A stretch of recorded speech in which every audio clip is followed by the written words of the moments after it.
Good morning. Welcome to your early morning intuitive guidance for this fine Thursday. I'm Dr. Bonnie Nussbaum here with some words of wisdom to start your day off well.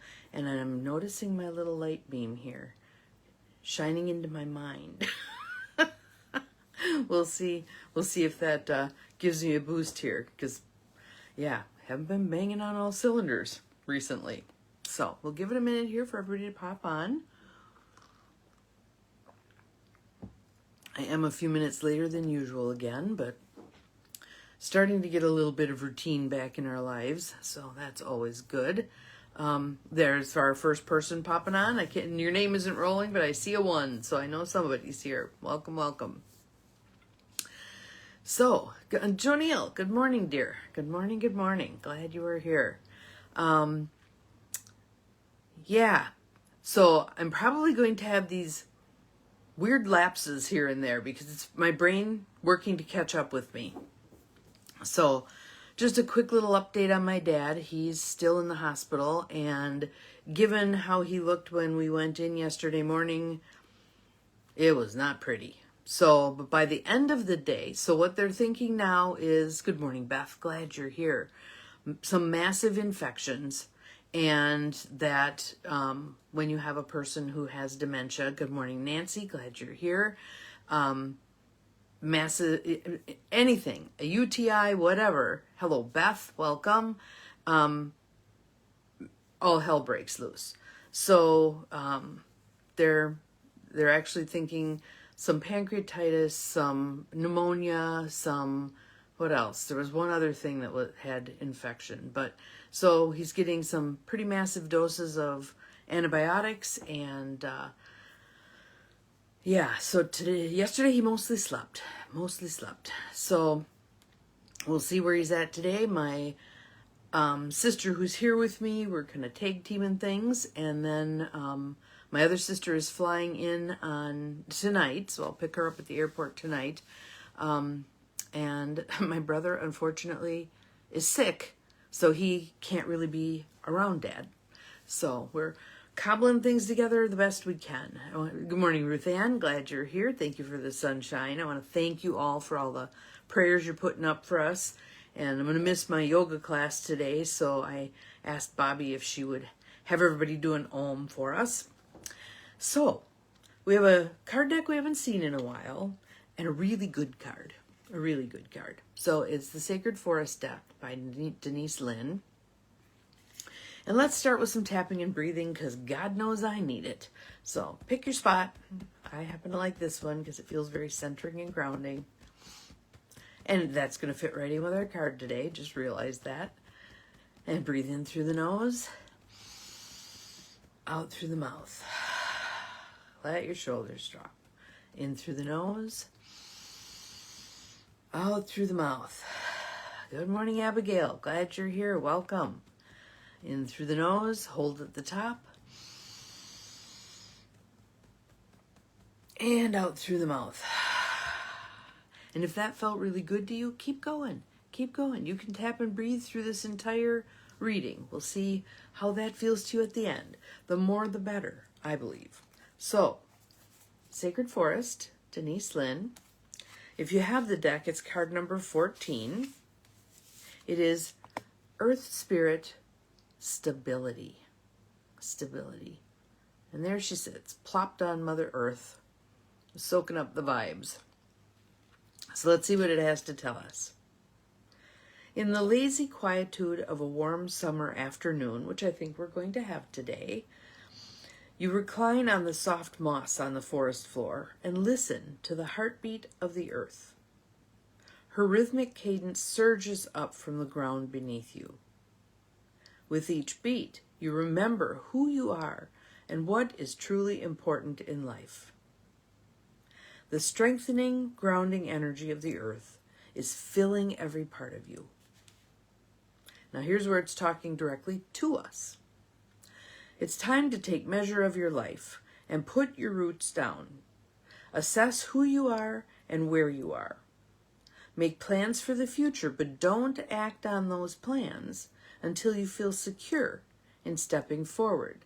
Good morning, Renee. Glad you're here. Welcome. We have Earth Spirit Stability today. This card can also be an indication that you aren't grounded and you need to create more stability into your life. Think things through before you take action. I'm going to also suggest tune into your heart space.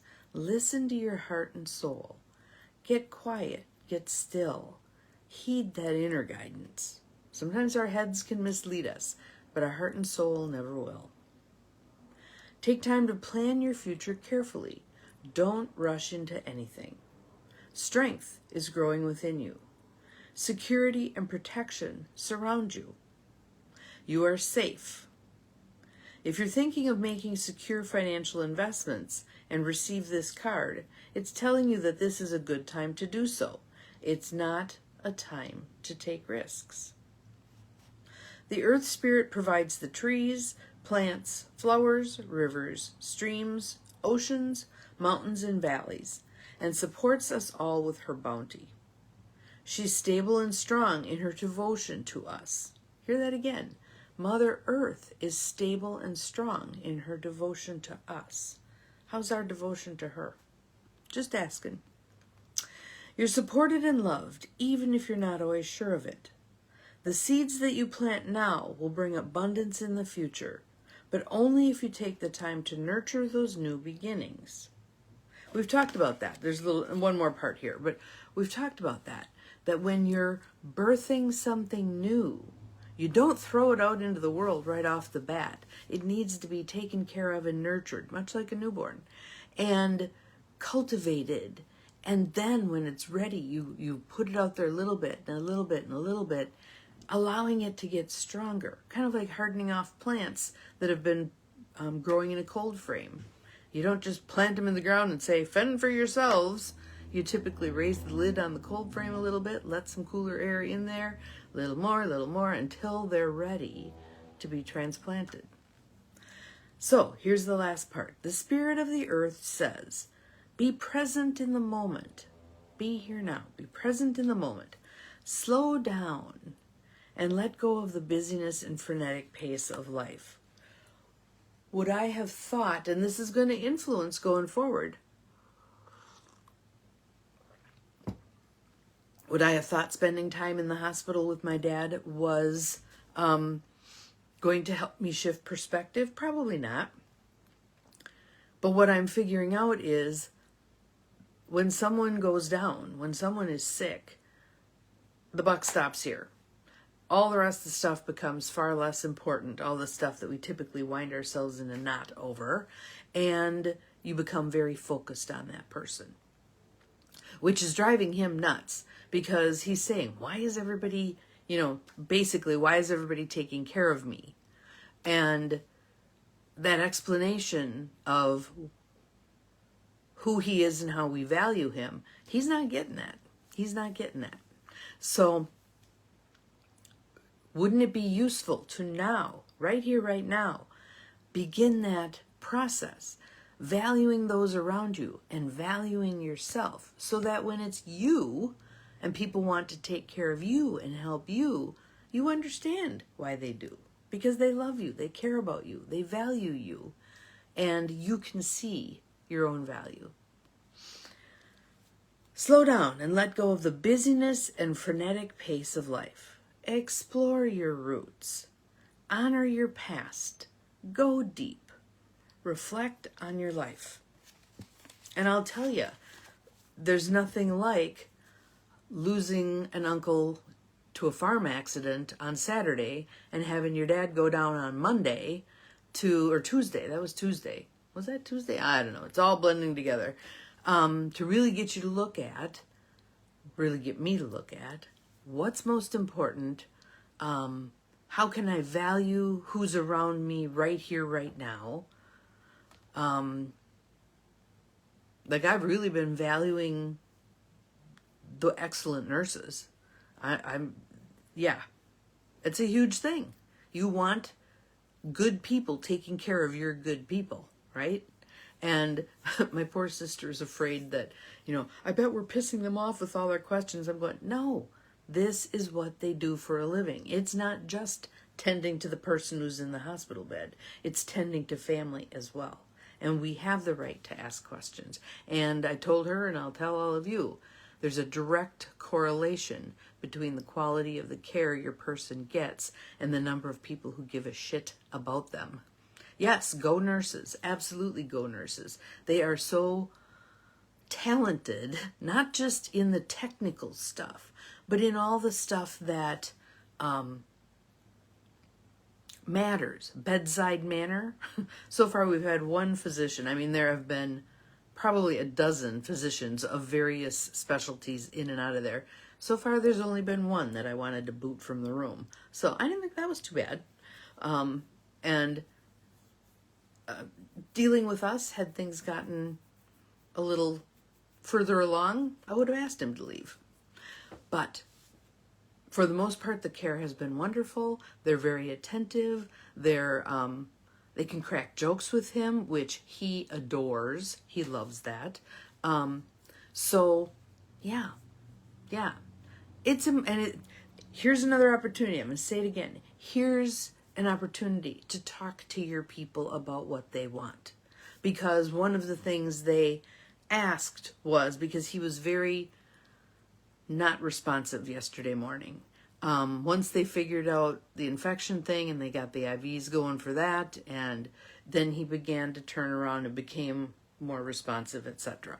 But at one point, Vicky had gone home and they asked me, well, if this gets to this point, do you want him intubated? I said, absolutely not. He's got his bracelet on. He's got his DNR on. He does not want that. And so I was very clear because I knew what he wanted. If you don't know what your people want, talk about it. Here's your cue. You say, this morning on Early Morning Intuitive Guidance, Bonnie was talking about the care her dad is receiving at the hospital, and I realized, I don't know what you want. Can you tell me what you want? Do you want to be intubated? Do you want CPR? What do you want? And where's it written down? And is it signed? And can I have a copy? And all the things. Are those hard conversations? Absolutely. Do they need to happen? Absolutely. Because I will tell you, the comfort level I had being able to grab his folder and follow the rescue squad, I know what he wants. That's so much better than not knowing and having to guess. Not fun. Not fun. So that's our card for today. What an awesome card. Earth Spirit, stability, creating groundedness within, creating that solid connection with Mother Earth that serves us when the world gets topsy-turvy, usually through human means. Just saying. So, I hope you all have an awesome day. Still love that little light beam shining in my head. We'll see you again tomorrow, hopefully. We'll see, it's kind of playing it by ear at this point. But yeah, so take stock today. What's most important to you? If you haven't talked to someone in a while, call them. Call them. If you haven't done something you love to do in a while, do it. Do it. I have something scheduled for Friday that I'm really looking forward to. And the person involved said, well, we don't have to do that. She was trying to be helpful because Dad's in the hospital. And I'm like, no, I need the balance of the cool, fun, beautiful stuff with walking the path with him through this process, this healing process. So, see you again tomorrow. Remember, you're capable of far more than you think you are. Bye-bye.